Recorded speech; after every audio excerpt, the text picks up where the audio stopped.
ధమ్మపదం 19వ గాథ.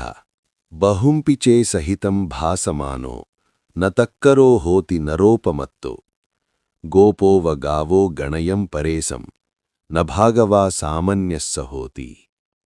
ఒక వ్యక్తి పవిత్రమైన ధర్మగ్రంథాలను ఎంతో శ్రద్ధగా పఠించినప్పటికీ వాటిని తన జీవితంలో ఆచరించకపోతే అటువంటి అశ్రద్ధాపరుడైన వ్యక్తికి ఆధ్యాత్మిక జీవితం వల్ల కలిగే ప్రయోజనాలు అందవు.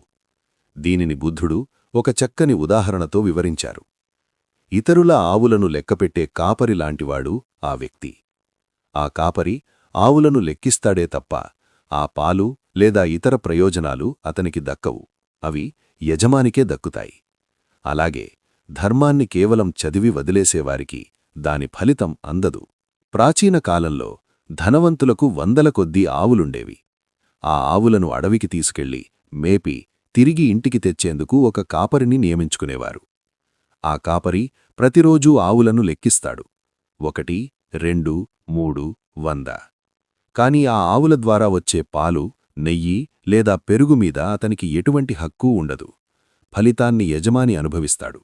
కాపరి కేవలం కూలీగా మాత్రమే మిగిలిపోతాడు. మనం కూడా గొప్ప గొప్ప విషయాలు చదివి వేరేవాళ్లకి నీతులు చెబుతూ మన జీవితంలో మార్పు చేసుకోకపోతే మనం కూడా ఆ ఆవుల కాపరిలాంటివాళ్లమే. ఆ జ్ఞానం వల్ల వచ్చే ప్రశాంతత లేదా ముక్తి మనకు దక్కదు. చదవడం కంటే ఆచరణ ముఖ్యం. మనం ఎన్ని పుస్తకాలు చదివాము లేదా ఎంత జ్ఞానం సంపాదించాము అన్నది ముఖ్యం కాదు. దాన్ని మన ప్రవర్తనలో ఎంతవరకు పెట్టాము అన్నదే ముఖ్యం. ధర్మాన్ని తెలుసుకొని కూడా ఆచరించకపోవడాన్ని బుద్ధుడు అశ్రద్ధగా పేర్కొన్నారు.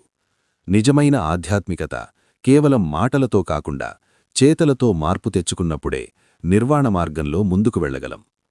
నాకు అంతా తెలుసు అని వాదించే వ్యక్తి కంటే తనకు తెలిసిన కొద్దిపాటి విషయాన్ని క్రమశిక్షణతో పాటించే వ్యక్తి గొప్పవాడు. ఒక వ్యక్తి ఎంతో తెలివైనవాడు కావచ్చు, అద్భుతంగా మాట్లాడవచ్చు, కాని అతను తన మనస్సులోని కోపాన్ని, ద్వేషాన్ని, స్వార్థాన్ని మార్చుకోకపోతే అతను కేవలం జ్ఞానాన్ని మోసే గాడిదలాంటివాడు. పుస్తకాలు మోపు మోసినా దాని సారం దానికి తెలియదు.